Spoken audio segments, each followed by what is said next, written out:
Could cryptocurrency actually change British politics? Well, Nigel Farage's Reform UK is surging in national polls, challenging decades of Conservative Labour dominance, and their secret weapon here might just be crypto. By courting digital asset users, Farage is borrowing a page from Donald Trump's 2024 playbook.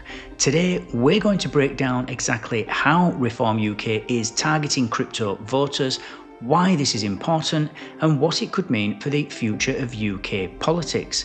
Trust me, this is a story that you will want to follow closely. Reform UK, once considered a fringe party, is now topping national polls. If an election was held today, seat projections suggest that Reform could emerge as the largest party in a hung parliament, or possibly even win outright. Labour, despite their landslide victory in 2024, is expected to lose support amid political and economic dissatisfaction. The Conservatives, meanwhile, are flirting with historically low numbers. And this creates an unprecedented opening for Farage to position Reform UK as the anti-establishment alternative.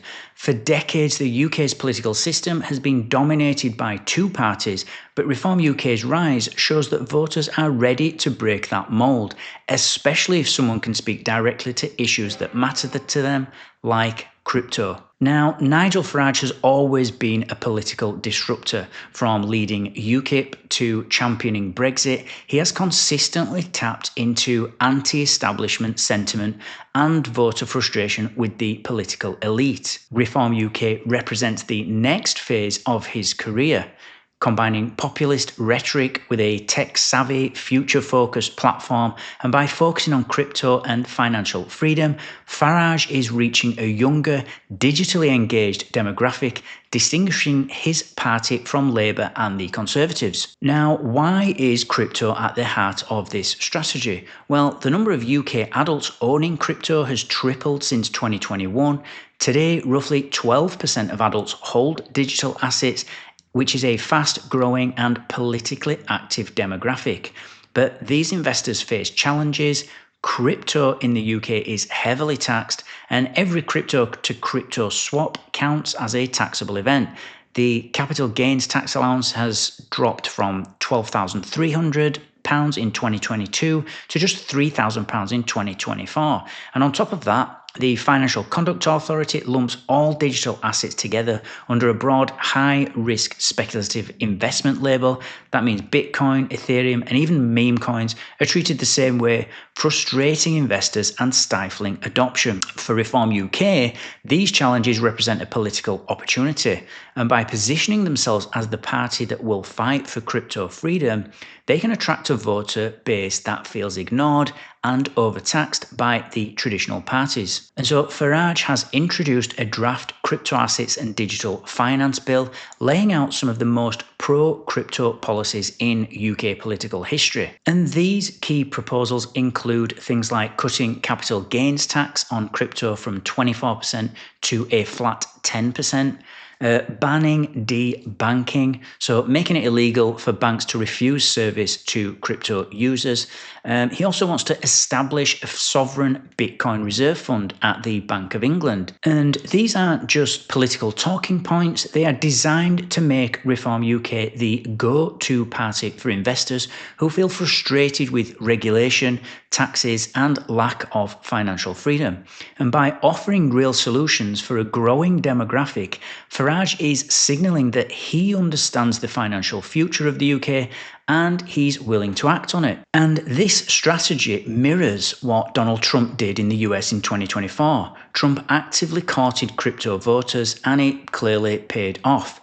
Polls showed that voters who owned crypto preferred Trump over Kamala Harris by 12 points. In addition to this, around 1 in 7 likely voters said a candidate's crypto stance was very important in determining their vote. Now, that's not a small number. Crypto ownership is rising quickly as well, and it can sway elections when a candidate embraces it. And Farage is taking note. By being the only major UK candidate with an explicit pro-crypto agenda, he's hoping to consolidate this vote and make it a deciding factor in future elections. So, who exactly makes up this crypto electorate? Well, data shows that they tend to be younger, urban, and tech savvy. Many live in cities like London, Manchester, and Bristol, which could make these regions key battlegrounds. But crypto ownership is slowly spreading beyond the young and urban.